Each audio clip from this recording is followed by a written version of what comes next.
The 20-year wait for a new Pokemon Snap is finally over. First off, this game is absolutely beautiful. From the vast array of environments and effects to the Pokemon themselves, new Pokemon Snap does not disappoint.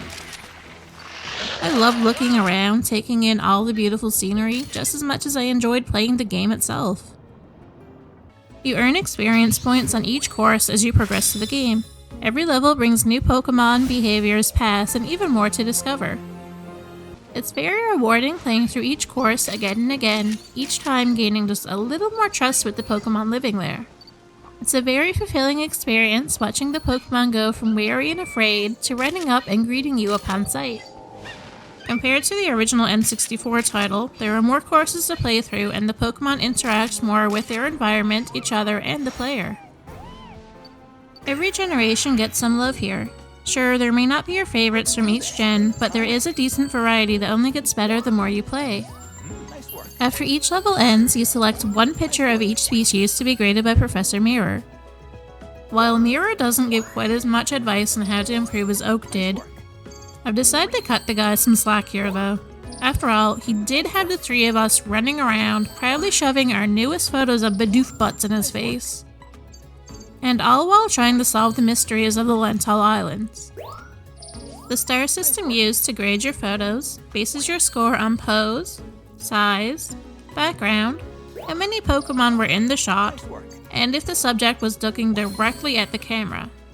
It ranges from Bronze Star all the way up to Diamond. There are a bunch of great tutorials out there on how to up your score and how to take the perfect picture. There are a ton of unlockable stickers and more to be used to touch up and customize your photos, but more on that later.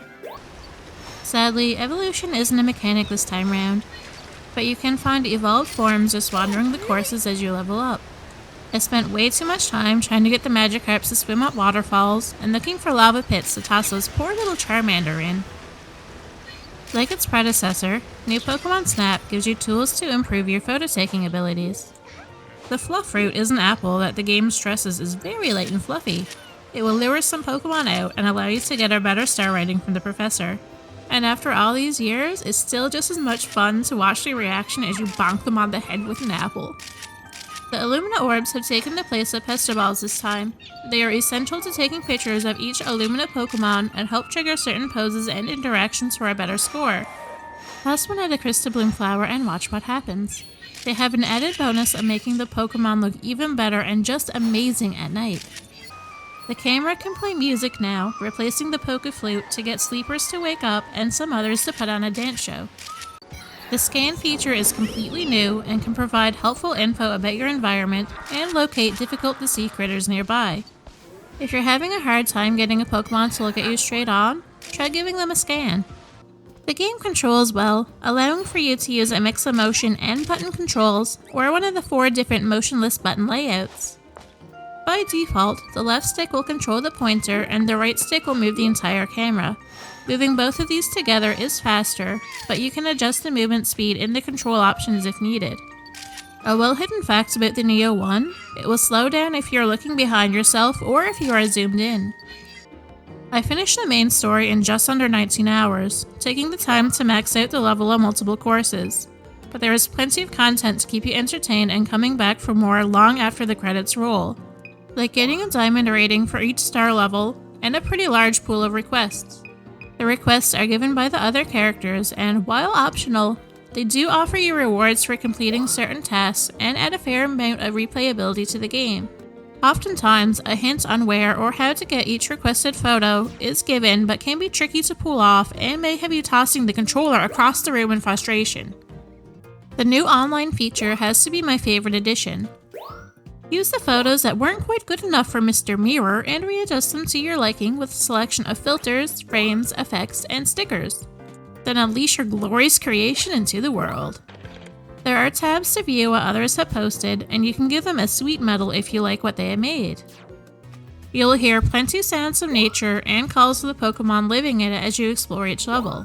However, the background tracks for each course, while not bad and are fitting for each environment, are also not the earworms of the classic that will have you humming along for days after.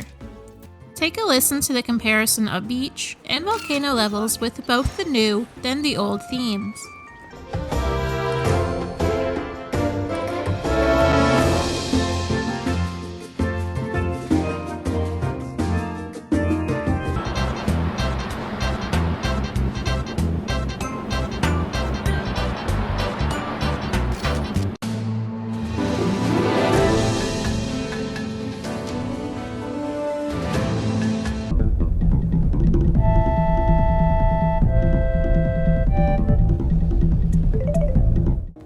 high score mode unlocks after you finish the game's story.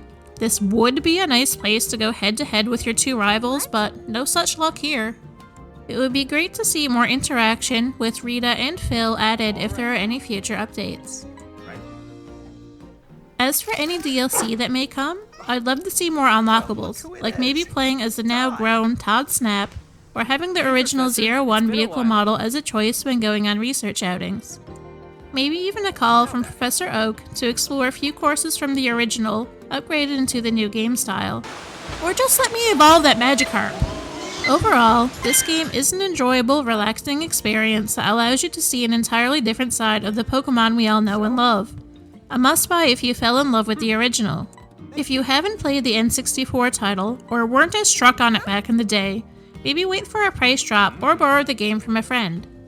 All in all, this is a great game to lose yourself in. You can even say it's wonderful!